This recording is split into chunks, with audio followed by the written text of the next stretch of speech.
আসসালামু আলাইকুম সবাইকে। এটা হচ্ছে টয়োটা এক্সিও 2006-7 মডেলের একটি গাড়ি। এইটার উনি নিয়ে এসেছে অনেক কাজ করাতেই, কিন্তু ওনার ইন্টেরিয়রটা খুবই বাজে অবস্থায়। দেখুন সিলিংটা একবার আপনারা দেখলেই বুঝতে পারবেন এটা সিলিংটা কি অবস্থা হয়েছে গাড়ির। আমি সবাইকে পরামর্শ দেবো, গাড়ির গ্লাস নামিয়ে কখনোই গাড়ি চালাবেন না, এতে ইন্টেরিয়র নষ্ট হয়ে যায় খুবই দ্রুত। ওয়াশ করলে ঠিক হয়ে যায়। এই যে দেখুন আমরা আর কি এই গাড়িটা ওয়াশ করতেছি, পার্থক্যটা দেখুন কি পরিমাণ ময়লা হয়েছিল এই গাড়িটি।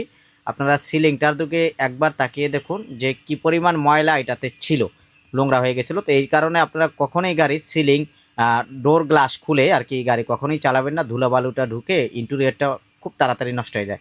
তো এই গাড়িটা আমরা একদমই ক্লিন করে দিলাম, পুরো ইন্টেরিয়রটাই এটাকে ওয়াশ করলাম একদম।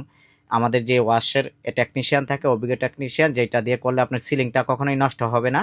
অনেকে আছে সিলিং করতে গিয়ে সিলিং নষ্ট করে ফেলে, সিলিং নষ্ট হওয়ার কোনো চান্স নেই। সুন্দরভাবে আমাদের অভিজ্ঞ টিম দিয়ে আমরা এটা ওয়াশ করে দিয়েছি, ইঞ্জিন সহ ওয়াশ হয়ে গেছে আলহামদুলিল্লাহ। পুরো ইন্টেরিয়রটা ওয়াশ করে কমপ্লিট করে দিয়েছি। দেখুন এখন কি অবস্থা দেখা যাচ্ছে, আগের অবস্থা থেকে এখনকার অবস্থাটা দেখলেই আর কি আপনারা বুঝতে পারবেন কি পরিমাণ সুন্দর হয়েছে এই গাড়িটি। তো আপনারা যারা ইন্টেরিয়রগুলি এরকম ওয়াশ করাতে চান, আমাদের কাছে অ্যাপয়েন্টমেন্ট নিয়ে আপনারা চলে আসতে পারেন। আপনার গাড়ির ইন্টেরিয়রটিকে আমরা সুন্দর করে সাজিয়ে দিতে পারবো। আসসালামু আলাইকুম।